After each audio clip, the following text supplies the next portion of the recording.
Our talented boxer's maid becomes pregnant with his child, but when he cruelly rejects her, his biggest rival takes her in. As love blossoms between them, they must face threats, family drama, and ultimately meet in the ring, where both men fight, not just for a title, but for the family they've unexpectedly built together. But before we continue, make sure to subscribe to follow more incredible stories like this one, and let us know in the comments where you're watching from today. The rain poured down mercilessly on the exclusive Highland Heights neighborhood. As Maria Alvarez hurried down the wet sidewalk, her thin jacket doing little to keep her dry, her hands were shaking but not from the cold. Just minutes ago, she had stood in John McGregor's study, watching the famous boxer's face turn from shock to rage as she told him about her pregnancy. "You're lying," he had snarled, his massive fists clenching on his mahogany desk. "You planned this, didn't you, trying to trap me?" Maria's voice trembled as she replied, "No, Mr. McGregor, I would never—" "Save it!" John cut her off, standing up so suddenly his chair crashed to the floor. "You're fired! Get out of my house, now! Please," Maria begged, her hand instinctively moving to her stomach. "I don't want your money, I just thought you should know—" "Know what? That my maid is trying to ruin my life." John's laugh was cruel. "Nobody will believe you. You're nothing but a desperate woman looking for a payday. Now get out before I call the police." The memory of those words stung worse than the cold rain. Maria had worked for John the Titan McGregor for 3 years, cleaning his mansion, cooking his meals, and eventually falling for his charm when he started paying attention to her. She should have known better. The affair had lasted barely 2 months before he lost interest, but its consequences would last a lifetime. Lightning flashed across the sky as Maria reached the bus stop. Her phone was dead. She had no money for a cab, and the last bus had already left. Exhausted and desperate, she sat down on the wet bench and finally let her tears fall. She didn't notice the black SUV pulling up until its headlights illuminated her. Maria tensed, ready to run, when the passenger window rolled down. "Miss, are you all right?" The voice was deep but gentle, nothing like John's arrogant bark. Maria looked up to see a familiar face, James Carter, known in the boxing world as the Gentleman. She had seen him on TV, fighting in the ring and occasionally at John's parties. Though they had never spoken, his concerned expression seemed genuine. "I'm fine," Maria said quickly, wiping her eyes. "Just waiting for someone." James glanced at the empty street, then back at her. "In this weather, please let me help. It's not safe out here." Under normal circumstances, Maria would never accept a ride from a stranger, even a famous one. But these weren't normal circumstances. She was cold, scared, and out of options. "Where are you headed?" James asked as she settled into the warm car. Maria's voice caught in her throat. She had nowhere to go. Her small apartment had been provided by John as part of her employment. Without her job, she had nothing. I don't know," she admitted, fresh tears spilling down her cheeks.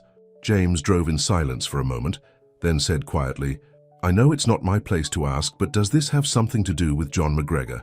Maria's surprise must have shown on her face because James continued, "I saw you leaving his house. I know he can be difficult." That was an understatement. John McGregor was famous for his explosive temper both in and out of the ring. His rivalry with James Carter was legendary in the boxing world, the arrogant champion versus the humble challenger, the privileged versus the self-made man. "He fired me," Maria said simply, not ready to share the whole truth. James nodded, as if this explained everything. "Listen, I have a guest house on my property. It's nothing fancy, but it's clean and warm. You're welcome to stay there until you figure things out." Maria stared at him, wondering if she had heard correctly. "Why would you help me?" "Because it's the right thing to do," James replied, his eyes staying on the road. "And because I know what it's like to have nowhere to go. Before boxing, I lived on the streets. Someone gave me a chance when I needed it most. Now it's my turn to do the same." They drove through the stormy night. Maria couldn't stop her hands from shaking. In the span of an hour, she had lost everything: her job, her home, her security. She was pregnant with the child of a man who had thrown her out like trash, and now she was accepting help from his biggest rival. "Thank you," she whispered, her voice barely audible over the rain. James gave her a gentle smile. "Get some rest, Miss Alvarez. Tomorrow's a new day." What Maria didn't know then was that this night would change not just her life, but the lives of everyone involved. It would spark a chain of events that would rock the boxing world, challenge social prejudices, and prove that sometimes the greatest victories happen outside the ring. In the coming months, as her belly grew and her heart began to heal, Maria would learn that family isn't always about blood. Sometimes it's about the people who stand by you when the world turns its back. And sometimes, just sometimes, losing everything can lead you to finding something even more precious. But for now, as the SUV pulled up to James Carter's beautiful but modest home, all Maria could think about was getting out of her wet clothes and finding a moment of peace. She had no way of knowing that she had just met the man who would not only save her that night, but would eventually save her in every way a person can be saved. The rain continued to fall, but for the first time since leaving John's mansion, Maria felt something besides fear and despair. She felt hope. Inside his empty mansion, John McGregor poured himself another drink, trying to shake off the uneasy feeling in his gut. He had done the right thing, hadn't he? The girl was obviously lying, trying to trap him. He was John, the Titan McGregor. He had a reputation to protect, a legacy to build. He couldn't let some maid ruin everything he had worked for. Still, as thunder rolled across the sky, he couldn't forget the look in Maria's eyes when he had thrown her out. It wasn't the look of someone who was lying. It was the look of someone whose world had just been shattered. "It doesn't matter," he muttered to himself, downing his whiskey in one gulp. "She'll disappear. Find someone else to con. It's not my problem." But as he would soon discover, some problems don't just disappear. Sometimes they come back stronger, ready to make you face the consequences of your actions. And sometimes they come back wearing boxing gloves. The first rays of sunlight crept through the windows of James Carter's guest house, waking Maria from a restless sleep. For a moment she forgot where she was. The bed was soft, the sheets clean and fresh, nothing like the lumpy mattress in her old apartment. Then reality came crashing back. She was pregnant, jobless, and staying in the home of her former employer's biggest rival. A gentle knock on the door pulled her from her thoughts. "Miss Alvarez, I've brought you some breakfast," James called from the other side. Maria quickly pulled on the robe he had lent her the night before. "Come in," she said, trying to smooth down her hair. James entered carrying a tray loaded with eggs, toast, and fresh fruit. He was already dressed in workout clothes, probably getting ready for his morning training. "I wasn't sure what you liked," he said, setting the tray on the small table. "But my mother always said breakfast is the most important meal of the day." "Your mother sounds wise," Maria replied, touched by his thoughtfulness. "Thank you, Mr. Carter, for everything. Please call me James." He hesitated for a moment. "Miss Alvarez, I hope I'm not overstepping, but I've asked my lawyer to come by later today. Whatever's going on with John, you should know your rights." Maria's hand instinctively went to her stomach. "I don't want to cause trouble." "Standing up for yourself isn't causing trouble," James said firmly. "And if John did something wrong?" "He got me pregnant," Maria blurted out, then immediately covered her mouth, shocked by her own admission. James went very still. The only sound in the room was the distant chirping of birds outside. Finally, he spoke, his voice careful and controlled. "Did he force himself on you?" "No," Maria said quickly. We were together for a while, but when I told him about the baby last night, he fired me, said I was trying to trap him." James's jaw clenched, but his voice remained gentle. "That's why you were out in the rain." Maria nodded, unable to hold back her tears. "I'm sorry, I shouldn't be telling you this. You're his rival and You're just a person who deserves to be treated with respect," James interrupted. "And that child deserves a father who will take responsibility." Before Maria could respond, they heard the sound of tires on gravel. James went to the window and his expression darkened. "Stay here," he said, heading for the door. Maria followed him anyway, peeking out the guest house window. Her heart stopped when she saw John McGregor's red sports car parked in the driveway. John stepped out, looking immaculate in an expensive suit. His handsome face was twisted with anger as he spotted James walking toward him. "Where is she?" John demanded loudly. "Lower your voice," James said calmly. "You're trespassing. Don't play games with me, Carter. I know you picked her up last night. What are you trying to pull? Turn my maid against me?" "Your maid?" James's voice took on an edge Maria had never heard before. "The woman you got pregnant and threw out in the rain?" John's face paled slightly before his anger returned. "She told you that lie too?" "Come on, Carter, you're smarter than this. She's obviously trying to con us both. The only con here is you pretending to be a man," James replied. A real man doesn't abandon his child. John took a threatening step forward. Watch your mouth. What happens between me and my staff is none of your business. You made it my business when you left a pregnant woman homeless in the middle of the night. Maria couldn't take it anymore. She rushed out of the guest house, ignoring James's warning look. Please stop, I don't want any fighting. John's eyes locked onto her, and for a moment she saw something flicker in them. Regret? Concern? But it was quickly replaced by his usual cold arrogance. So this is your game? He sneered. Run? To my rival, try to stir up scandal. Well, good luck proving anything. It's your word against mine, sweetheart, and we both know who people will believe. Get off my property, James said, his voice deadly quiet. And if you ever come near her again, you'll what? Fight me? John laughed. Save it for the ring, Carter.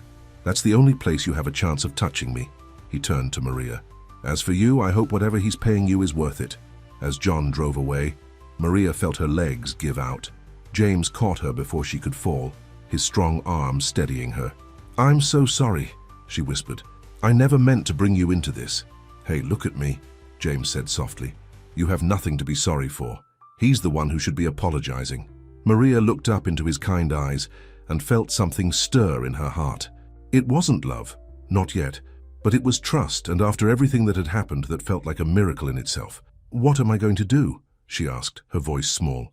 First, you're going to eat your breakfast, James said, leading her back to the guest house. Then we're going to talk to my lawyer, and after that, he smiled reassuringly, after that we'll figure it out together. Inside the guest house, the breakfast tray waited on the table, the food now cold. But as Maria sat down, she felt warmer than she had in months. For the first time since discovering her pregnancy, she didn't feel alone.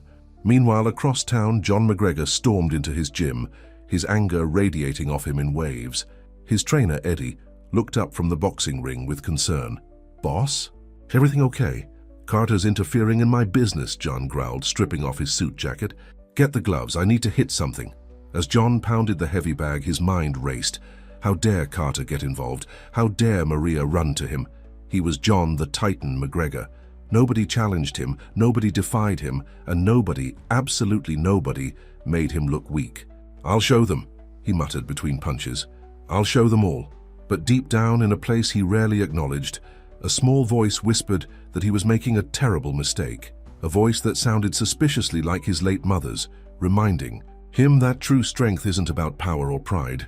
It's about doing what's right. For now, though, that voice was drowned out by the sound of his fists hitting the bag and his own angry thoughts.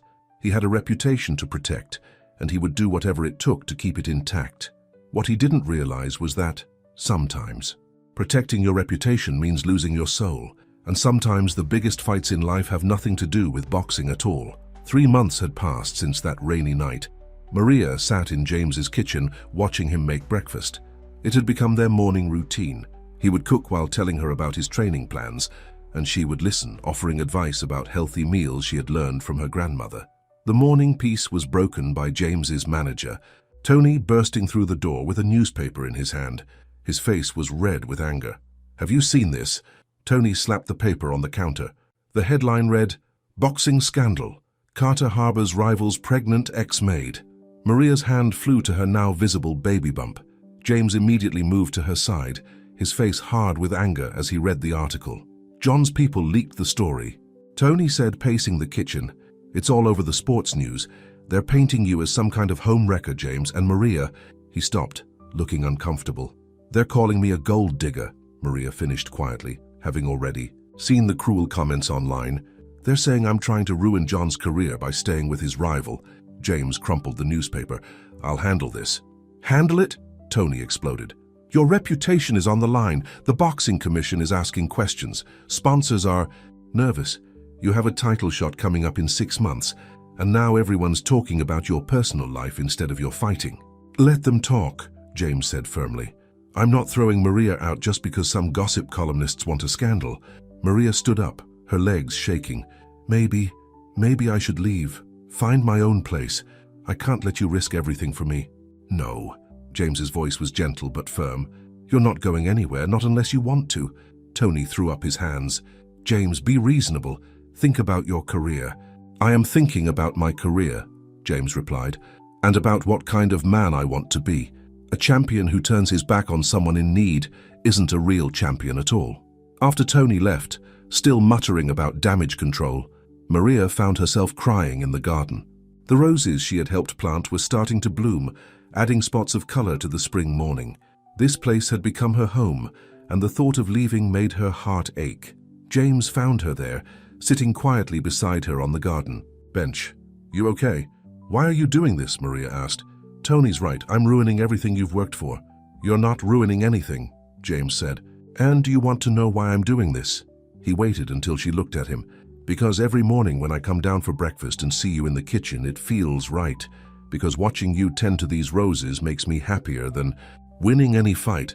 Because," he took a deep breath, "because I think I'm falling in love with you." Maria's heart skipped a beat. "James, you don't have to say anything," he said quickly. "I know it's complicated.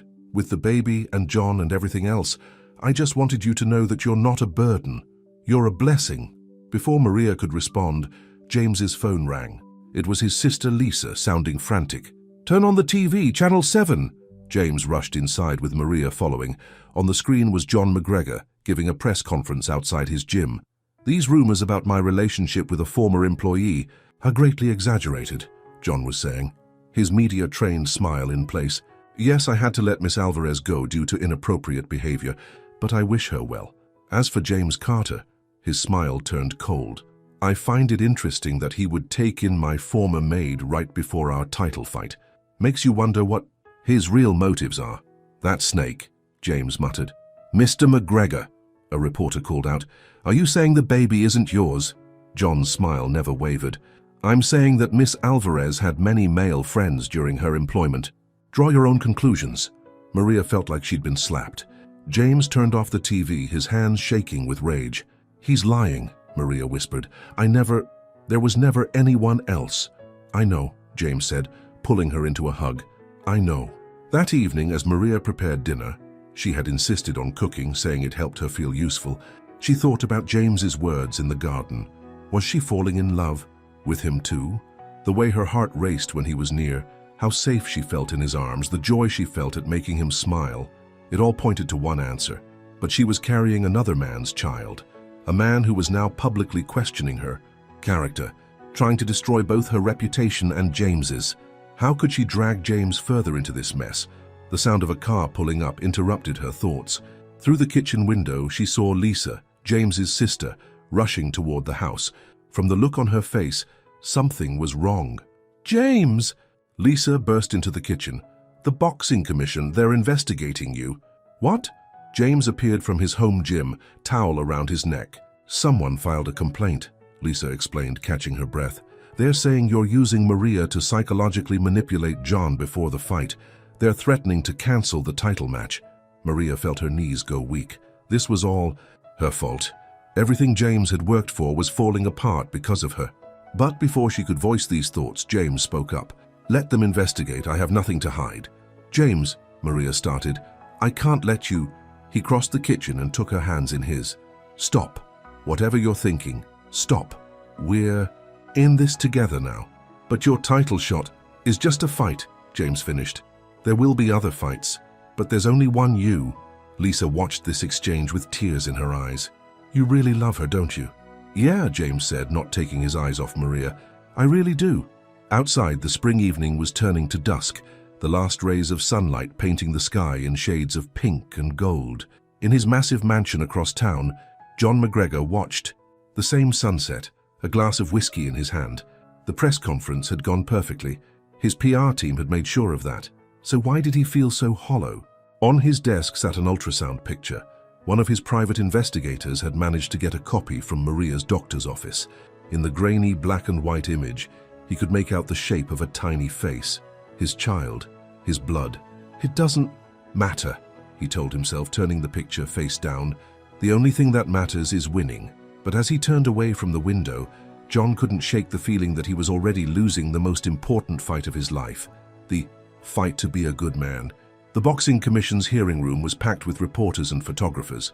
Maria sat in the back, trying to make herself invisible as James faced the panel of stern-faced officials.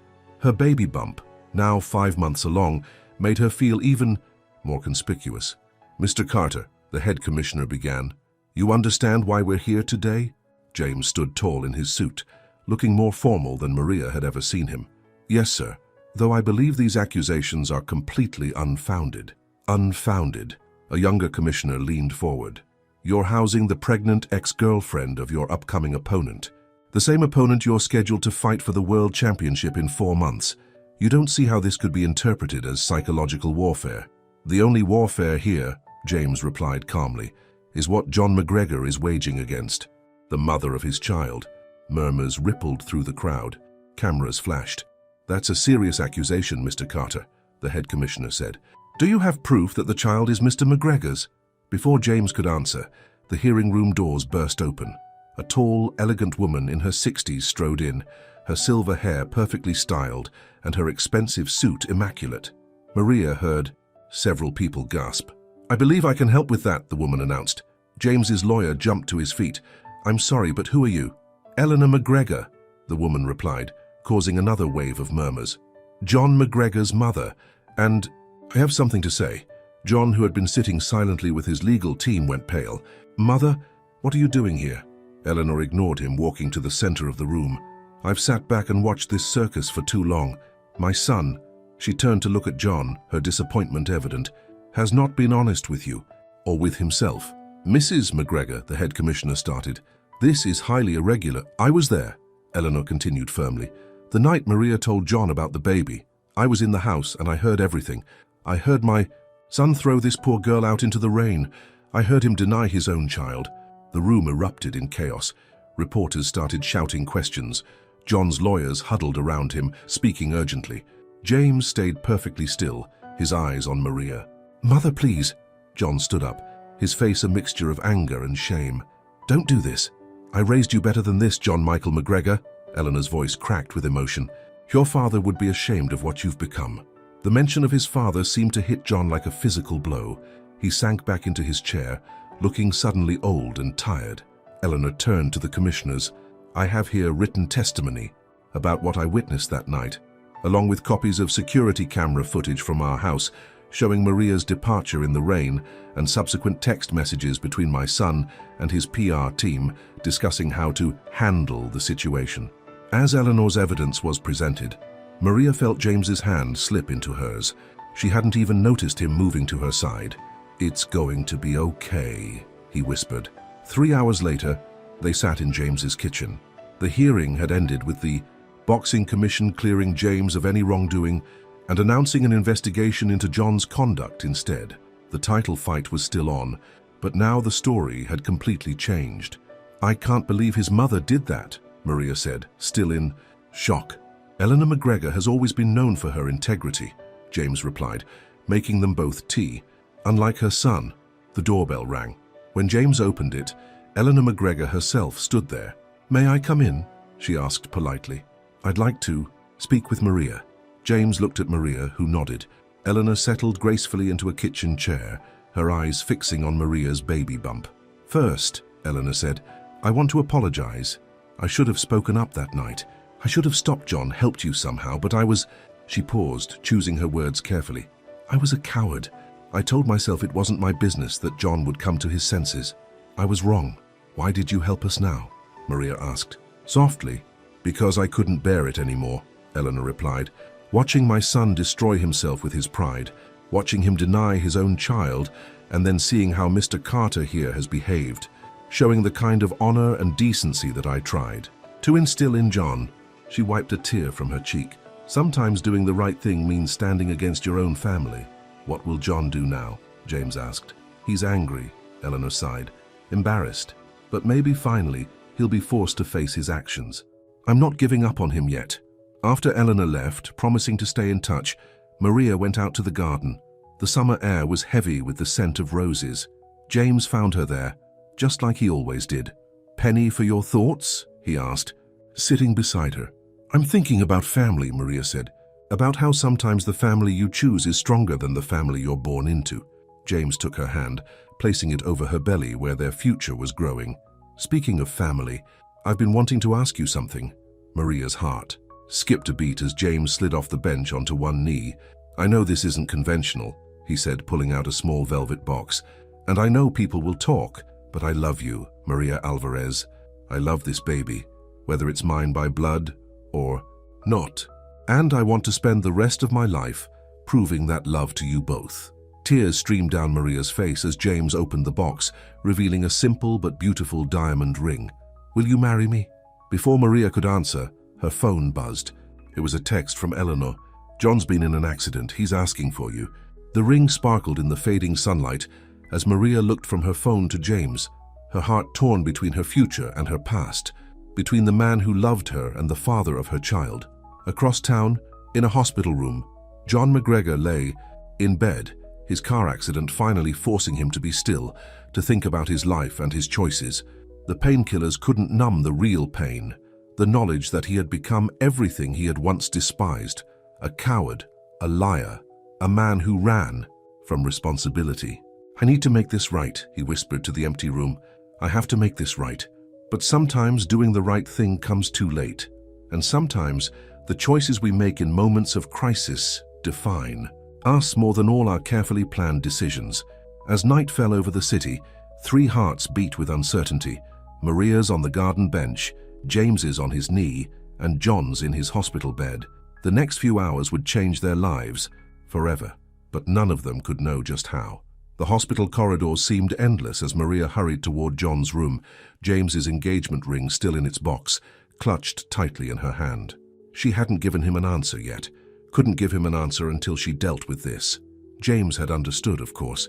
He always understood. "I'll drive you," he had said, but Maria shook her head. "I need to do this alone," she had told him, touching his cheek gently. "Wait for me, always," he had replied.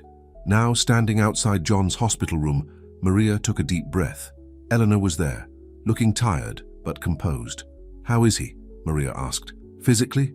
Some broken ribs, a concussion and a broken leg. But mentally," Eleanor shook her head. "The doctors say he was drinking. He wrapped his car around a tree after leaving a bar." Maria's hand went to her stomach protectively. "Was anyone else hurt?" "Thank God, no. He's awake now, asking for you. But Maria," Eleanor touched her arm, "you don't have to go in there if you don't want to." "Yes, I do." John looked smaller somehow, lying in the hospital bed. His usual swagger was gone, replaced by a vulnerability Maria had never seen before. His face was bruised, his leg in a cast. "Maria," he said hoarsely when he saw her. "You came. Your mother called me." Maria stayed near the door, unsure. "I saw the ring," John said, surprising her. At her confused look, he added, "It's all over social media. Carter proposing in his garden. Paparazzi must have been watching." Maria's hand tightened around the ring box in her pocket. "John, wait," he interrupted. "Please, I need to say something." He struggled to sit up straighter, wincing in pain. "I'm sorry. I know those words aren't enough, but I'm sorry. For everything." Maria felt tears forming in her eyes. "Why now?" "Because I almost died tonight," John replied, his voice shaking. "And all I could think about was what a mess I've made of everything. My mother was right. My father would be ashamed of me." "Your father? He was like Carter, you know." John gave a bitter laugh that turned into a cough. "Honorable, decent, always doing the right thing. I wanted to be stronger than him, but instead I became weak, the kind of man who abandons his child." Maria moved closer to the bed, drawn by the raw pain in his voice. "The baby," John said, looking at her growing belly. I want to be part of its life, if you'll let me, not as a replacement for Carter. I can see how he looks at you, how you look at him, but as a father, a real one." Before Maria could respond, a commotion erupted in the hallway.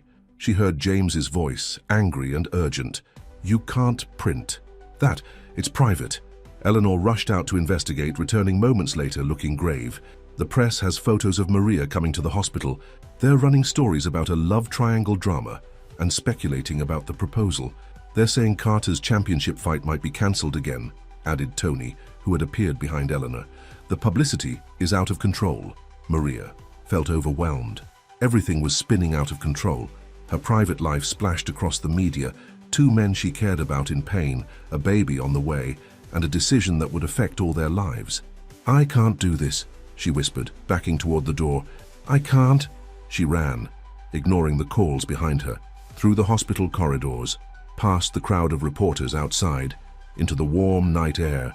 She ran until she reached the small chapel in the hospital garden. Inside it was quiet, peaceful. Maria sank onto a wooden bench, finally letting her tears fall. She pulled out the ring box, opening it to see the diamond sparkle in the dim light. "I thought I might find you here." Maria looked up to see Eleanor in the chapel doorway. "How did you know?" "Because this is where I came when I had to make the hardest decision of my life," Eleanor said, sitting beside her. "When I had to choose between staying with John's father or leaving him." "You left," Eleanor nodded. "He was a good man who made bad choices. Drinking, gambling. I loved him, but sometimes love isn't enough. Sometimes you have to choose what's best for your child." Maria touched her belly. "How did you know what was right?"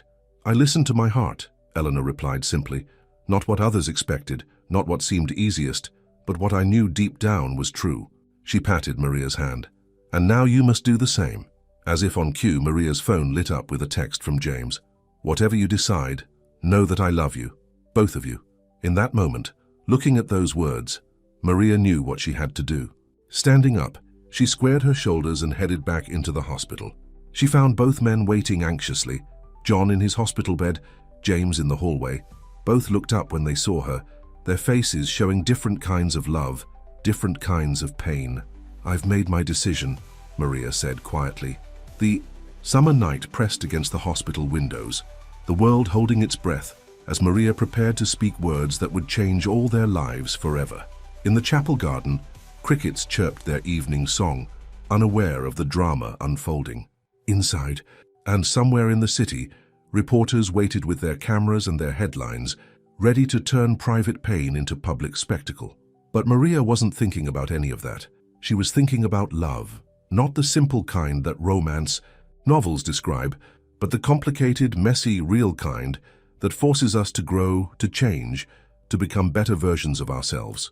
She looked at John, then at James, and began to speak her truth. "Yes," Maria said firmly, her eyes fixed on James. "Yes, I'll marry you." The tension in the hospital hallway could have been cut with a knife. James's face lit up with joy, while John closed his eyes, accepting the inevitable. "But," Maria continued, turning to John, "I want you to be part of your child's life. If you're serious about changing, about being a real father, then we can work something out." John opened his eyes, looking surprised and grateful. "You mean that?" "I do," Maria replied. "This baby deserves to know both its fathers, the one who gave it life and the one who chose to love it from the start." James stepped forward, taking Maria's hand. "We'll make it work," he said, looking at John, "for the baby's sake." The moment was interrupted by Tony bursting into the room, waving his phone. "Have you seen the news? They're saying the championship fight is back on. The Boxing Commission just released a statement supporting both fighters." "The fight?" John looked confused. "After everything that's happened? The public loves it," Tony explained excitedly. "The reformed bad boy versus the honorable challenger, fighting for more than just a title. The ratings will be through the roof." "No," Maria said firmly, surprising everyone. "You're not turning our lives into some circus show." "But," Tony started. "She's right," James interrupted. "This isn't about ratings or publicity. This is about family." John struggled to sit up in his bed. "The fight should happen," he said, his voice stronger than before. "Not for the publicity, but because it needs to. One last time in the ring, to settle things between us. After that," he looked at Maria's belly, "after that we focus on what really matters." 2 weeks later, Maria stood in front of the mirror in James's house, soon to be their house, adjusting her wedding dress. It was a simple white sundress, perfect for the small garden ceremony they had planned. Her baby bump was proudly visible, now 6 months along. "You look beautiful," Eleanor said from the doorway. She had become like a mother to Maria over the past weeks, helping with wedding plans and baby preparations. "Thank you," Maria smiled, "for everything." "I have something for you," Eleanor said, pulling out a small box. Inside was a delicate pearl necklace. "It was my grandmother's. She wore it at her wedding and I wore it at mine. I want you to have it." As Eleanor fastened the necklace around Maria's neck, they heard cars pulling up outside. "The guests are arriving," Eleanor said. "Are you ready?" Maria took one last look in the mirror. "Yes," she said confidently, "I'm ready." The garden was beautiful, decorated with the roses Maria had planted, and white ribbons flowing in the summer breeze. The guest list was small, just close friends and family. Even John was there, still in his wheelchair but healing well, sitting quietly at the back. As Maria walked down the garden path toward James, she remembered that rainy night that had changed everything. How lost and alone she had felt, how desperate. Now, looking at the man waiting for her with love in his eyes, she felt nothing but peace. The ceremony was simple and heartfelt. When James said his vows, promising to love not just Maria but her child as his own, there wasn't a dry eye in the garden. Even John was seen wiping away tears. At the small reception afterward, John wheeled himself over to the newlyweds. "Congratulations," he said sincerely. "You deserve all the happiness in the world, Maria." "Thank you, John," Maria replied softly. "Carter," John turned to James, "take care of them." "I will," James promised. "And John, the fight's in 2 months. Get well. I want you at your best." John nodded, a ghost of his old competitive spirit flickering in his eyes. "Count on it." Later that evening, as the sun set over the garden and the last guests were leaving, Maria and James danced slowly among the roses. Her head rested on his chest, listening to his steady heartbeat. "Happy?" James asked softly. "More than I ever thought possible," Maria replied, "but also worried about the fight." "Hey," James lifted her chin gently. "Whatever happens in that ring, nothing changes between us.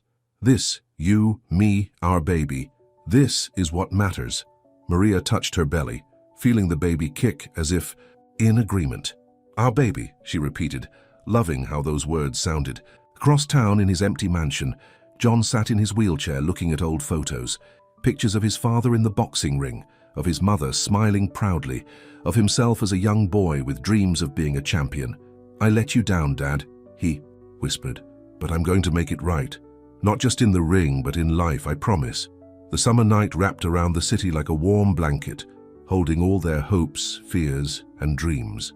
In 2 months, James and John would face each other in the ring for the championship, but the real victory had already been won, not with fists, but with hearts brave enough to choose love over pride, forgiveness over anger, and family over fame.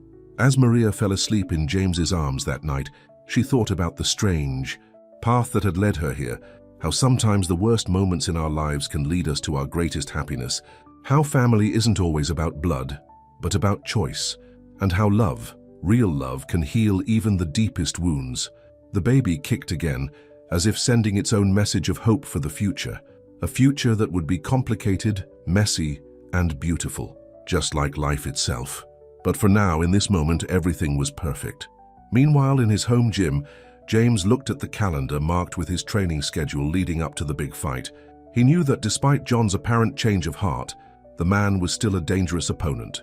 The championship bout would be the fight of his life. But as he heard Maria's soft breathing from their bedroom, James smiled. He had already won the most important fight. The fight for love, for family, for the kind of man he wanted to be. The real question was, when the bell rang and he faced John in the ring, would both men remember what truly mattered? Or would old rivalries and the roar of the crowd drown out the quiet wisdom they had learned through love? 1 month before the championship fight, Maria woke up to find James's side of the bed empty. The clock read 4:30 a.m. Following the sounds of punching, she made her way to the home gym in her robe, her 7-month pregnant belly making her movements slower. James was there, bathed in sweat, pounding the heavy bag with an intensity that scared her. He hadn't noticed her watching. "You should be sleeping," she said softly. James stopped, breathing hard. "Had a dream about the fight. Want to talk about it?" He grabbed a towel, wiping his face. "I was in the ring with John, but every time I tried to hit him, I saw you. Saw our baby. Saw everything we could lose if something goes wrong." Maria walked over and took his hand, placing it on her belly where the baby was kicking. "Feel that? That's your child. Not by blood, but by choice. Nothing can change that." "John's been looking good in training," James said, his worry showing through. "The accident, it changed something in him. He's fighting different now, like he has nothing to lose." "And you have everything to lose?" Maria guessed. "Is that what's worrying you?" Before James could answer, his phone buzzed. It was a text from John. "Need to talk, coffee important." 2 hours later, James sat across from John at a quiet diner. John's leg cast was off, though he still walked with a slight limp. Both men had baseball caps pulled low, trying to avoid recognition. Thanks for meeting me, John said, stirring his coffee. There's something you need to know. What is it?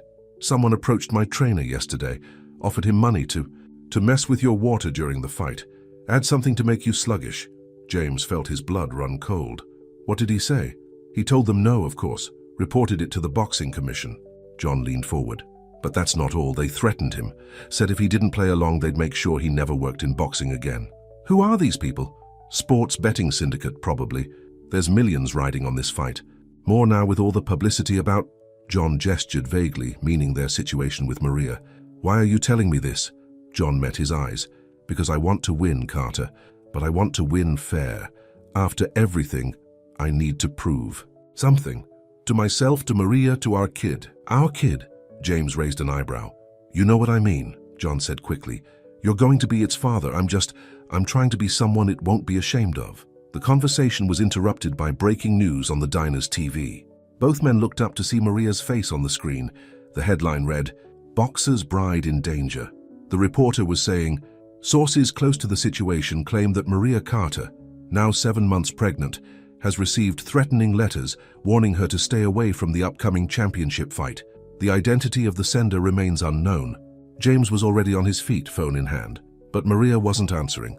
I'll call my security team, John said, standing up. Get them to your house.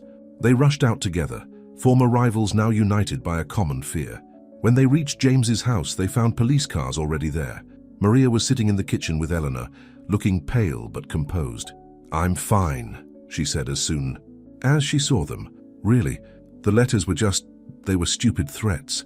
The police say it's probably just an obsessed fan. Show me, both men said simultaneously. Maria handed over a plastic evidence bag containing 3 letters. The messages were cut from magazines, warning her that she was ruining everything and demanding she disappear before the fight. You're coming to stay with me, Eleanor announced. My house has the best security system in the city. No arguments, she added when Maria started to protest. She's right, James said, still reading the letters with shaking hands. Just until we figure out who's behind this. Both of you need to focus on training, Eleanor continued. I'll take care of Maria and my grandchild. John looked up sharply at the word grandchild. It was the first time his mother had referred to the baby that way. Later that night, after Maria was settled in Eleanor's guest room, she found herself unable to sleep. The baby was active, kicking as if sensing her anxiety. Can't sleep either. Eleanor appeared in the doorway with 2 cups of tea. It's all such a mess, Maria sighed, accepting the tea. The fight, the threats, everything. Sometimes I wonder if I'm being selfish, letting them go through with it. Selfish? Eleanor sat on the edge of the bed. Maria, you're the least selfish person I know. You've thought of everyone but yourself through this whole situation. But the fight, if something happens, listen to me, Eleanor said firmly. Those 2 men need this fight. Not for the title, not for pride, but for closure. To prove to themselves and each other that they can be better men than they were. And the threats are from cowards who hide behind anonymous letters. Eleanor patted her hand. We're stronger than that. Across town, in his training camp, John was reviewing fight footage of James's previous matches when his trainer, Eddie, came in. Boss, there's something else about those guys who tried to bribe me. Meanwhile, at his own gym, James was hitting the speed bag, trying to work out his frustration when Tony burst in. James! The betting odds just changed dramatically.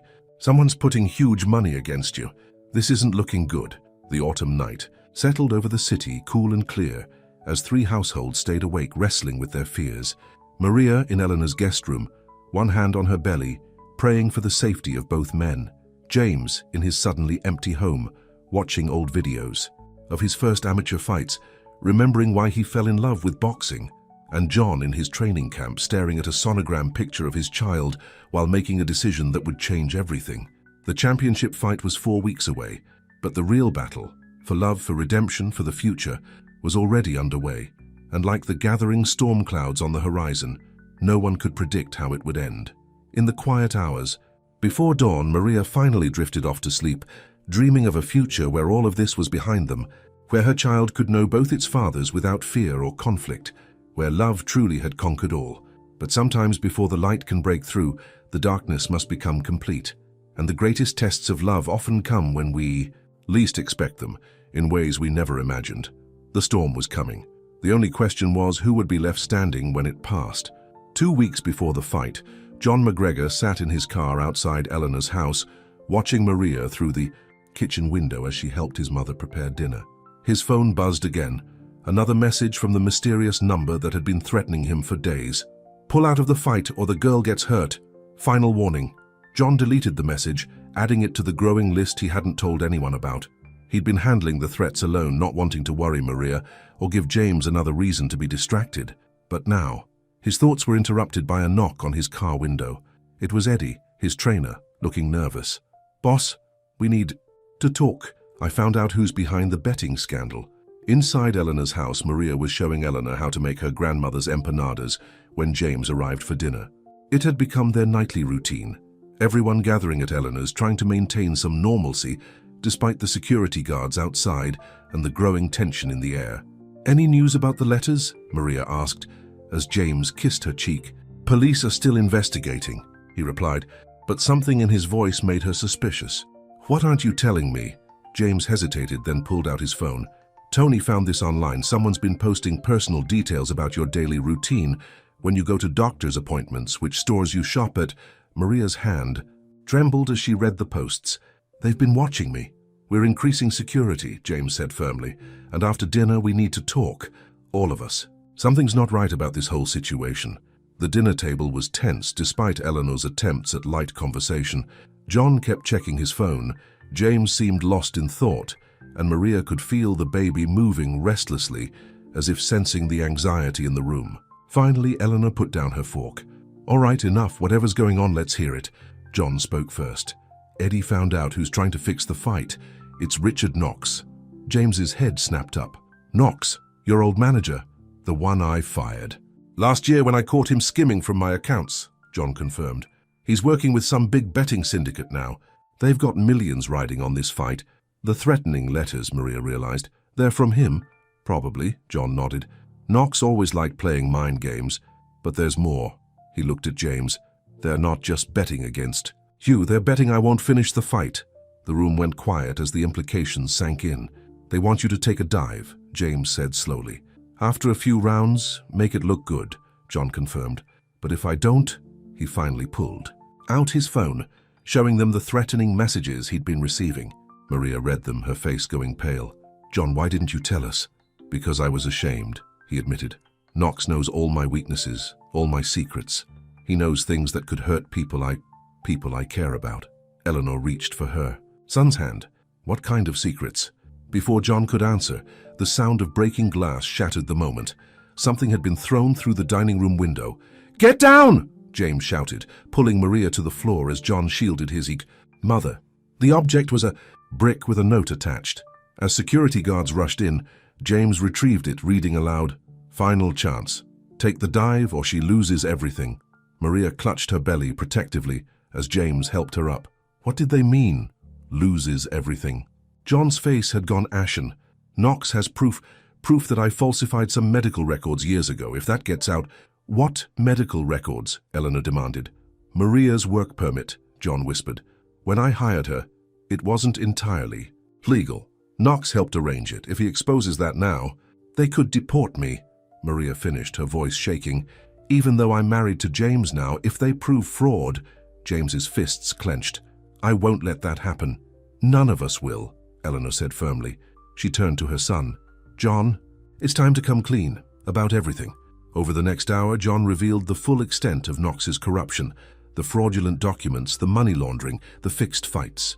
Knox had been running his scheme for years, using John's reputation and success to cover his tracks.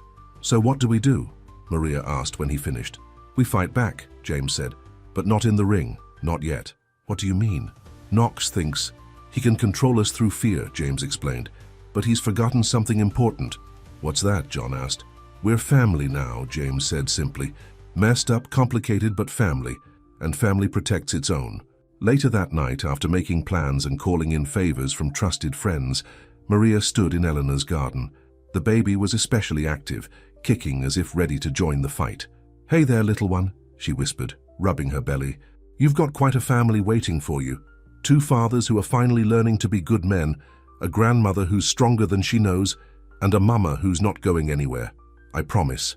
James found her there, wrapping his arms around her. From behind, "Penny, for your thoughts." "I was just thinking about how strange life is," she replied, leaning back against him. "A year ago, I was just a maid with a crush on the wrong man. Now I'm married to the right one, carrying a baby that has 2 fathers, and in the middle of some crazy boxing scandal. Regrets? Not one," she said firmly. "But James, promise me something. Anything. When you face John in the ring, remember this moment. Remember that our baby needs both of you. Fight fair, fight clean, but both of you come back to us." In his training camp across town, John sat looking at the latest threatening message from Knox. With trembling fingers, he pressed delete, then dialed another number. "FBI, my name is John McGregor. I'd like to report a crime." The pieces were set, the plan in motion. But as the autumn wind rustled through Eleanor's garden, carrying the scent of approaching winter, no one could predict how this dangerous game would end. 2 weeks until the fight. 2 weeks to expose the truth, protect their family, and prove that love really could conquer all. But first, they had to survive what was coming. And Richard Knox wasn't a man who gave up easily. He had one more card to play, a secret so explosive it could tear their newly formed family apart forever. 1 week before the fight, Maria sat in the FBI's downtown office, her hand protectively over her 8-month pregnant belly. James and John flanked her like guards, while Eleanor held her other hand. They were all watching the TV mounted on the wall, where Richard Knox's arrest was being broadcast live. "Breaking news," the reporter announced. "Sports manager Richard Knox has been arrested on multiple charges of fraud, extortion, and match fixing. Sources say the investigation was triggered by information provided by heavyweight champion John McGregor." "It's over," James said softly, squeezing Maria's shoulder. But John shook his head. "Not yet. Knox has one more press conference before they take him to jail. He's already promised to tell all." As if on cue, the TV showed Knox being led to a podium in handcuffs, his expensive suit wrinkled, his usually sleek hair disheveled, but his eyes still held that dangerous gleam. "Ladies and gentlemen," Knox began, "I've been accused of various crimes. Some of these accusations are true, but there's something else the public needs to know. A secret about John McGregor and his ex-maid's baby." Maria's grip on Eleanor's hand tightened. "The child she's carrying," Knox continued with a cruel smile, "isn't John McGregor's at all." The room went silent. Maria felt her heart stop. "What?" John whispered. "I have proof," Knox announced. "Medical records showing that John McGregor has been sterile since a childhood illness. He couldn't possibly be the father. This whole drama, this touching story of redemption, it's all been a lie." The press room erupted in chaos. Cameras flashed. Reporters shouted questions. In the FBI office, all eyes turned to Maria. "Is it true?" John asked, his voice hollow. "Did you know?" "No." Maria stood up, tears streaming down her face. I wouldn't." "The medical records," Eleanor said suddenly. "John, remember when you were 12? That terrible fever?" John's face showed dawning recognition. "The doctors said there might be complications later in life, but I never got tested. I never thought." "So it's true?" James asked gently. Before anyone could respond, Maria doubled over in pain, crying out. "The baby!" Eleanor exclaimed. "It's coming!" The next few hours were a blur of hospital corridors, medical staff, and pain. Maria was rushed into delivery while the media circus exploded outside. News of Knox's revelation had spread like wildfire, overshadowing even his own arrest. At the waiting room, John paced frantically. "I should have known. All these years, I never even thought to check." "Stop," Eleanor said firmly. "This changes nothing about who you are or what you've done. Whether that baby shares your DNA or not, you've chosen to be its father. That's what matters." James sat quietly watching them both. Finally, he spoke. "John, when Maria told you she was pregnant, you threw her out. You denied the baby, denied her. But now, finding out it might not be yours biologically, why does this hurt you more?" John stopped pacing, struck by the question. Because this time it's not my choice. Before, I chose to be a coward. I could have chosen differently. But this feels like having that choice taken away." "Now you know how Maria felt that night," Eleanor said softly. "Having her choices taken away." Before John could respond, a doctor emerged. "The baby's coming. Mrs. Carter is asking for both of them." Inside the delivery room, Maria was fighting through another contraction when James and John entered. She reached for both their hands. I'm sorry, she gasped. I never knew, never thought. Shh, James soothed, wiping her forehead. It doesn't matter. He's right, John said, surprising them both. Whatever Knox's records show, whatever a DNA test might say, I've already lost this baby once through my own stupidity. I won't lose it again because of some medical report. Maria's next contraction hit hard. The doctor's voice was calm but urgent. Push, Mrs. Carter, your baby's almost here. Outside the delivery room, Eleanor paced the hallway where she had once walked with John's father, waiting for their own son to be born. Now she was about to become a grandmother, in circumstances none of them could have imagined. Her phone buzzed, another news alert about Knox. He was claiming to have more revelations, more secrets to expose. But looking through the delivery room window, watching her son hold Maria's hand while she brought new life into the world, Eleanor knew that Knox had already lost. Because the truth he'd thought would destroy them had only made them stronger. Hours ticked by, the autumn sun set and rose again, and finally, in the first light of morning, a baby's cry echoed through the hospital corridors. The doctor's voice was thick with emotion. Congratulations, you have a beautiful baby girl. Maria held her daughter, tears flowing freely as she looked at the tiny face. James and John stood on either side of the bed, both men crying unashamedly. She's perfect, James whispered. She is, John agreed, then clearing his throat. The fight's in 6 days. If you want to postpone. No, James said firmly. We finish this. For her. Maria looked up at them both, her husband and her baby's biological father, one-time rivals turned unlikely family. Promise me you'll both come back to her. We promise, they said in unison. As Eleanor entered the room to meet her granddaughter, none of them noticed the TV in the corner, where Knox was being led away to jail. His last attempt to destroy them had failed. Love, it seemed, was stronger than any secret, but the final test still awaited. In 6 days, James and John would meet in the ring, and while they had promised to both come back to the baby, in boxing as in life, not all promises can be kept. The real question was, when the bell rang for the championship fight, would they remember this moment? Or would the roar of the crowd and the heat of battle make them forget what truly mattered?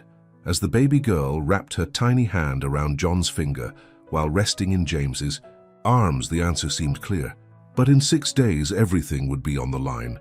And sometimes the hardest fights are the ones we wage against ourselves. The night of the championship fight arrived with an electricity in the air that had nothing to do with the weather. Madison Square Garden was packed to the rafters, the crowd buzzing with anticipation. This wasn't just a boxing match anymore. It was a story that had captured the nation's attention. In the family section, Maria sat with baby Sophia, born just 6 days ago. Eleanor was beside her, both women trying to stay calm despite their fears. The baby was peaceful, unaware that both her fathers were about to face each other in the ring. They'll be fine, Eleanor said, squeezing Maria's hand. They promised. In the locker rooms, both men prepared differently. James sat quietly, looking at a photo of Maria and Sophia on his phone. John shadowboxed in front of the mirror, his eyes focused and clear for the first time in years. When the call came for the fighters to make their way to the ring, a strange calm settled over the arena. The usual booing and cheering was replaced by an almost reverent silence, as first James, then John, made their entrances. They met in the center of the ring for the referee's instructions. Their eyes locked, and in that moment, both men remembered the tiny hand that had gripped their fingers less than a week ago. Clean fight, the referee reminded them. Touch gloves. Instead of the usual quick tap, they held the glove touch. For a moment longer, a silent understanding passed between them. The bell rang. The first round was tentative, both men fighting cautiously, professionally. They had too much respect for each other now to be reckless. The crowd, expecting blood and drama, began to grow restless. They're holding back, Tony complained from James's corner between rounds. No, James replied, taking a sip of water. We're fighting smart. In John's corner, Eddie was saying much the same thing. You've got to let go, boss. Forget everything else and fight. John just shook his head, his eyes finding Maria and Sophia in the crowd. The middle rounds were a masterclass in technical boxing. Both men showcased their skills, trading punches, blocking, moving with a grace that had the boxing purists in the crowd nodding in appreciation. There was no hatred here, no desire to destroy, just two athletes at the peak of their craft. But in the 8th round, everything changed. John landed a hard right that sent James staggering. The crowd roared to life. For a moment, the old John McGregor emerged, the killer instinct taking over as he moved in for the finish. Maria clutched Sophia tighter, her heart in her throat. James weathered the storm, clinching when he had to, showing the heart that had made him a champion. When the round ended, both men were breathing hard. "This ends now," James said as they passed each other returning to their corners. John nodded. Together. The ninth round was what everyone had come to see. Both men threw caution to the wind, trading punches in the center of the ring. Left hooks, right crosses, body shots. They held nothing back. This wasn't about hatred anymore. It was about respect, about proving to themselves and each other that they deserved to be there. With 30 seconds left in the round, they both landed simultaneously, James's left hook meeting John's right cross in a thunderous collision. Both men went down. The crowd went wild as the referee began counting. Maria stood up, Eleanor taking Sophia as she pressed her hands to her mouth. 7-8, James stirred first, struggling to his knees.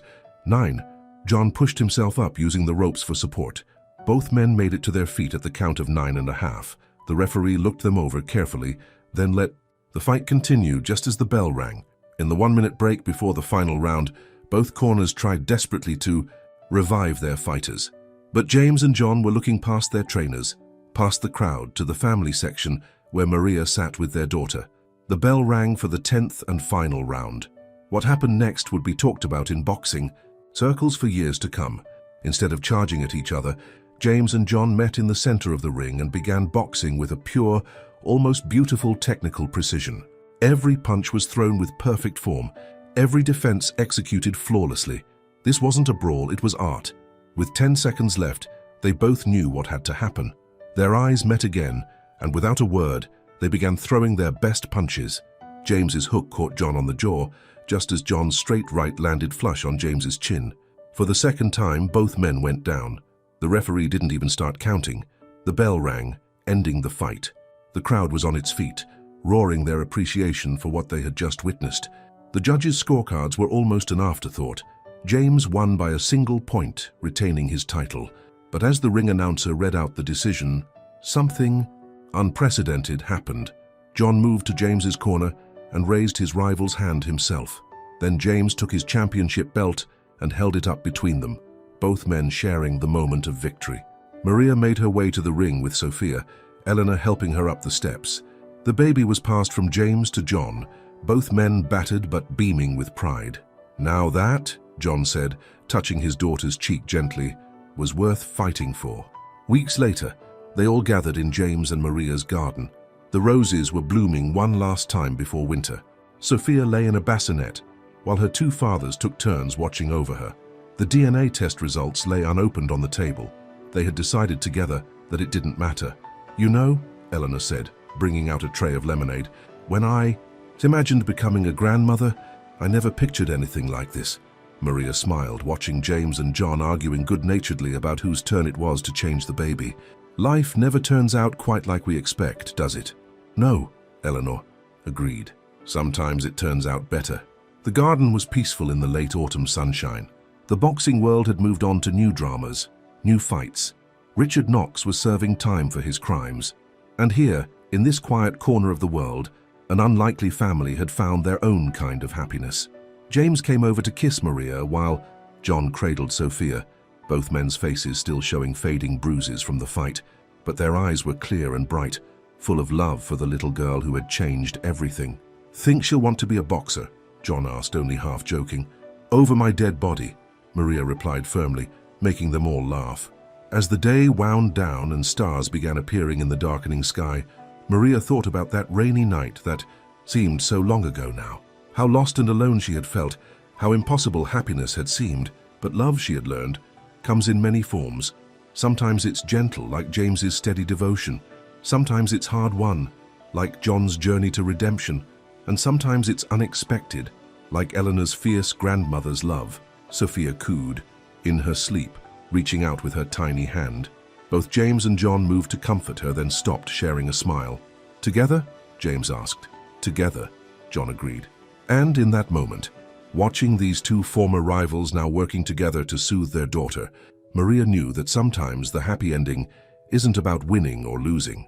Sometimes it's about finding the courage to love, the strength to forgive, and the wisdom to know that family isn't about blood. It's about choice. The choice to be better than we were yesterday. The choice to put love above pride. The choice to fight not against each other, but for each other. And in the end, that's the only fight that truly matters, the end.